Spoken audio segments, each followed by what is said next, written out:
کرتی ہوں اللہ کے بابرکت نام سے جو انتہائی عالی رتبہ اور بہت جلیل القدر ہے۔ سب تعریفیں میرے رب العزت کے لیے ہیں۔ والصلاۃ والسلام علیکہ یا سیدی یا رسول اللہ صلی اللہ علیہ وآلہ وسلم۔ اسکیری اردو ٹیلز کے معزز ناظرین کو السلام علیکم۔ آئی ہوپ میرے سبھی لسنرز بالکل ٹھیک ہوں گے، اور اسی کے ساتھ آج کی سٹوریز کو شروع کرتے ہیں لسنرز۔ آج کافی دن کے بعد آپ کے ساتھ سٹوری شیئر ہو رہی ہے۔ کل میں قبرستان گئی تھی اور ادھر ایک ملنگ کہہ لیں، یعنی وہ قبرستان کے اندر ہی رہتے ہیں، انہوں نے میرے ساتھ اپنی ایک سٹوری شیئر کی۔ سٹوری یہ تھی کہ وہ کہتے ہیں کہ میں زیادہ تر ٹائم میرا قبرستان میں ہی گزرتا ہے، اور میں قبرستان میں صفائیاں کرتے کرتے قبروں کی تو مجھے پتہ ہی نہیں لگتا جیسے ٹائم گزر جاتا ہے، کیونکہ ان کے گھر باہر نہیں ہوتے۔ انہوں نے مجھے بتایا کہ ایک بہت عجیب و غریب واقعہ انہی سردیوں کے موسم میں میرے ساتھ پیش آیا۔ کہتے ہیں کہ یہ دسمبر کے سٹارٹ، بالکل جیسے اب سٹارٹ ہے، انہی دنوں کی بات ہے۔ تو دن بھی چھوٹے ہیں، اور وہ کہتے ہیں کہ دن کیسے ختم ہوتے ہیں پتہ ہی نہیں لگتا۔ میں اپنی دھن میں ساری قبروں کی صفائی کر رہا تھا۔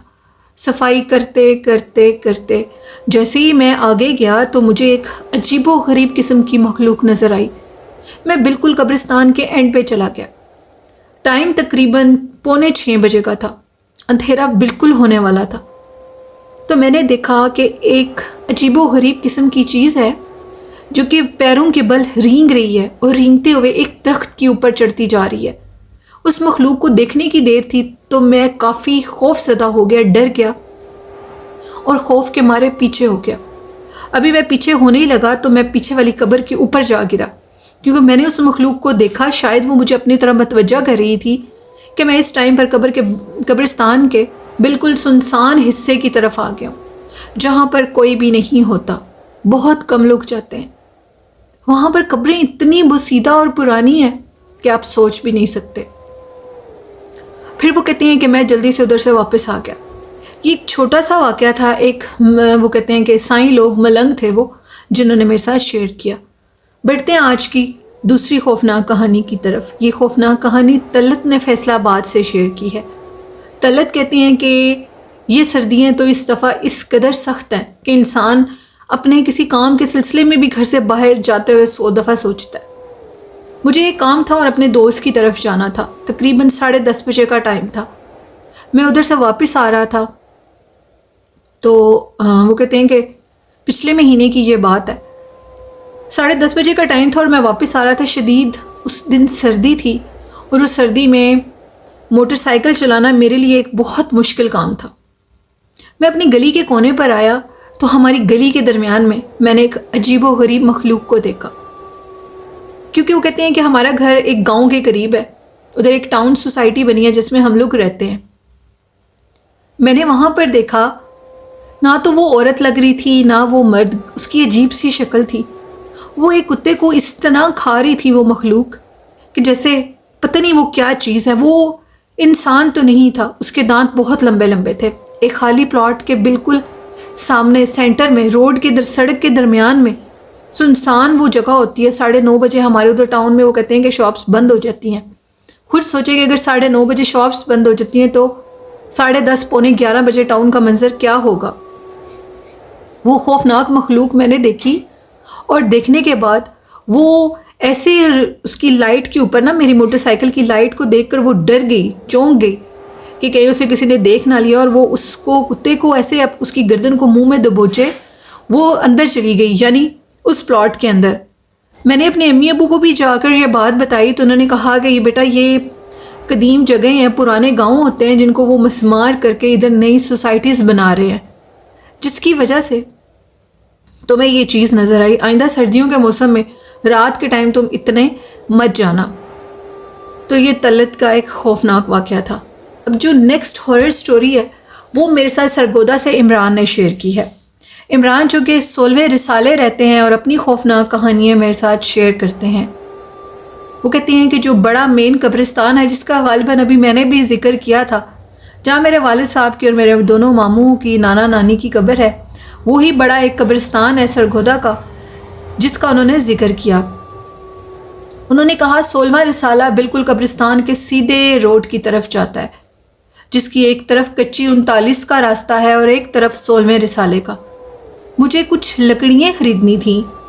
ہم نے جو کہتے ہیں کہ باربیکیو کرنا تھا، اور کچھ لکڑیاں اور کوئلے خریدنے کے لیے میں ایک دن پہلے ہی اپنے دوست کے ساتھ بالکل بڑے قبرستان کے پاس ایک لکڑیوں کا ٹال اس کو کہتے ہیں، وہ کہتے ہیں کہ وہ لکڑیوں کا ایک ٹال تھا جس سے ہم لوگ وہ چیزیں لکڑیاں اور کوئلے لینے کے لیے گئے۔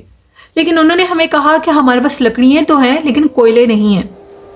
کہتے ہیں کہ لکڑیاں لینے کے لیے، سوکھی لکڑیاں لینے کے لیے ہم لوگوں نے کہا کہ ہم خود ہی ان کے کوئلے بنا لیں گے، ہاتھ وغیرہ بھی اوپر سیک لیں گے اور کوئلے بھی بنا لیں گے۔ تو کہتے ہیں کہ ہم نے وہ لکڑیاں ہم لوگ چننے لگ گئے دونوں دوست اندر سے، کہ وہ گیلی لکڑیاں دے دیتے ہیں۔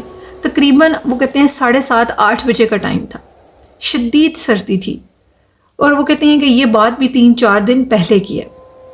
ہم لوگ اندر سے وہ لکڑیاں اٹھا رہے تھے، لائٹیں جلی تھی، مختلف قسم کی لکڑیاں تھیں، انہوں نے ان کو سائے میں رکھا تھا، یعنی اوپر کپڑے لگائے ہوئے تھے۔ کہتے ہیں کہ جیسے جگہ جگہ پر سٹال لگے ہوتے ہیں نا، ایسی لکڑیوں میں کچھ زیادہ گیلی، کچھ زیادہ سوکھی ہوئی، اس طرح کی لکڑیاں تھیں۔ اب میں بالکل اس سٹال کے اندر کی طرف چلا گیا اور لکڑیوں کو ڈھونڈنے لگا۔ جیسے ہی میں لکڑیوں کو ڈھونڈنے لگا تو مجھے محسوس ہوا کہ کوئی میرے ساتھ پیچھے کھڑا ہوا ہے۔ میں نے سمجھا شاید میرا دوست ہے۔ میں نے پیچھے سے پلٹ کے دیکھا، پیچھے کوئی بھی نہیں تھا۔ میرا دوست دور تھوڑا کافی بڑا وہ ٹال ہے لکڑیوں کا، جہاں پر لکڑیاں بیچی جاتی ہیں اس کو ٹال بولا جاتا ہے۔ تو کہتے ہیں کہ میں ادھر، اور اب وہ کہتے ہیں کہ وہ چیز باقاعدہ طور پر میرے ساتھ تھی لیکن وہ دکھ نہیں رہی تھی۔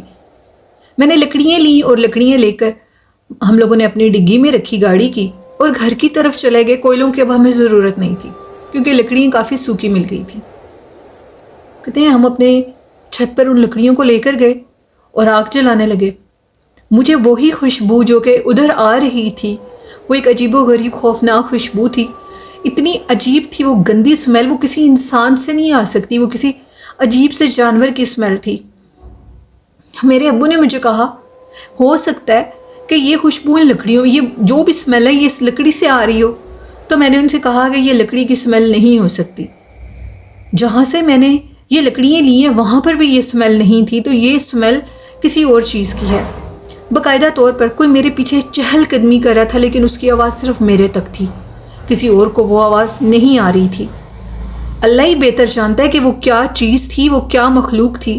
خیر ہم نے باربیکیو کیا اور رات کو انہی کوئلوں کی آگ میں ہم لوگ بیٹھے ہوئے تھے، باتیں کر رہے تھے سارے دوست، کہ اچانک سے میرے کندھے کے اوپر کسی نے ہاتھ رکھا۔ ہاتھ اس طرح رکھا کہ اس کا ہاتھ کسی لوہے کی مانند تھا، انتہائی سخت اور خوفناک وہ ہاتھ تھا۔ میں نے پیچھے سے پلٹ کے دیکھا تو کچھ نہیں تھا، ٹھنڈی یخ ہوا کے جھونکے چل رہے تھے۔ ابھی مجھے یہ محسوس ہی ہو رہا تھا کہ میرے دوست نے کہا کہ تمہیں کیا ہوا ہے عمران؟ تو میں نے کہا یار مجھے لگا ہے کہ جیسے کسی نے میرے کندھے پہ ہاتھ رکھا ہے لیکن پیچھے کوئی بھی نہیں ہے۔ آج سارا دن سے میرے ساتھ عجیب و غریب واقعات ہو رہے ہیں۔ جب سے میں ان لکڑیوں کو جلانے لگا ہوں اور کل سے جب لے کر آیا ہوں تو مجھے ایک عجیب سی چیز کی موجودگی کا احساس ہو رہا ہے جو کہ لکڑیوں کے سٹال سے میرے پیچھے پڑی ہے۔ خیر میری طبیعت کچھ خراب تھی۔ اچانک سے وہ کہتے ہیں کہ اب میں آپ کو یہ بتانا چاہتا ہوں کہ میں رات جب اپنے کمرے میں سونے کے لیے گیا تو ایک خوفناک مخلوق میرے سامنے آ گئی اور وہ مجھے یہ کہنے لگی کہ جس جگہ سے تم لکڑیاں اٹھا رہے تھے میں ادھر موجود تھا اور تم نے میرے بچے کو بہت زیادہ تکلیف دی ہے۔ شکر کرو کہ وہ جان سے مرا نہیں ہے، اگر وہ مر جاتا تو میں تمہارے خاندان کے ایک بندے کو بھی نہ چھوڑتا۔ اب تمہاری سزا یہ ہے کہ جس جگہ سے تم یہ لکڑیاں لے کر آئے ہو تم اس جگہ پر جا کر اس سے معافی مانگو، میرے بچے سے معافی مانگو، اس کے پاؤں کو بہت سخت چوٹ لگی ہے۔ یہ بات سن کر میں چونک کر اٹھ بیٹھا اور مجھے یہ لگا کہ جیسے میں ایک خوفناک برا خواب دیکھ رہا ہوں۔ یہ خواب بھی ایک انتہائی خوفناک تھا۔ صبح اٹھا، اپنے گھر والوں سے ساری بات ڈسکس کی اور انہوں نے، میرے ابو نے یہ کہا کہ بیٹا یہ والدین کی دعائیں ہیں جس سے تم بچ گئے ہو، تمہیں معافی مانگنے میں کوئی حرج محسوس نہیں ہونا چاہیے۔ تم جاؤ اور لکڑیوں کے اس ٹال سے جا کر جہاں سے تم نے یہ لکڑیاں اٹھائیں اور تمہیں محسوس ہوا کہ ادھر کوئی خوفناک مخلوق تمہارے ساتھ ہے، ان سے معافی مانگ لو۔ میں اپنے ابو کے ساتھ گیا اور میں نے آیت الکرسی پڑھتے باوضو حالت میں جا کر ان سے معافی مانگی۔ معافی مانگنے کے بعد مجھے تھوڑی دیر کے بعد یہ لگا کہ میرے کندھے اور سر کسی چیز نے چھوڑ دی ہیں۔ تقریباً 3 دن لگاتار میرا سر بھاری تھا اور میرے کندھے بھاری تھے۔ مجھے لگتا تھا کہ کوئی میرے بالوں کو زور زور سے پکڑتا ہے لیکن میں دیکھتا تھا تو کوئی نہیں ہوتا تھا۔ ایسے لگتا تھا کہ بالوں کے اندر، سر کے بالوں کے اندر کوئی زخم بن چکے ہیں، لیکن سامنے کچھ بھی نہیں تھا۔ یہ خوفناک کہانی تھی عمران کی، جو کہ انہوں نے 16ویں رسالے سرگودا سے شیئر کی۔ بہت شکریہ عمران اپنی سٹوری شیئر کرنے کے لیے۔ تو لسنرز، یہ تھی آج کی خوفناک کہانی ہے۔ میرے لسنرز کو کیسی لگی؟ اپنا فیڈ بیک مجھے ضرور دیجیے گا۔ اور آخر میں کہنا چاہوں گی کہ حضور نبی کریم صلی اللہ علیہ وآلہ وسلم پر درود و سلام پڑھیں، ان سے محبت کریں، نماز پڑھیں، قرآن پاک پڑھیں، والدین کی خدمت کریں، طہارت کی حالت میں رہیں۔ آئے ہو میرے لسنرز اس پہ عمل بھی کرتے ہوں گے۔ اسی کے ساتھ اپنی ہوسٹ نیلم یاسین کو اجازت دیجیے۔ اپنا اور اپنے والدین کا خیال رکھیے گا۔ اللہ حافظ۔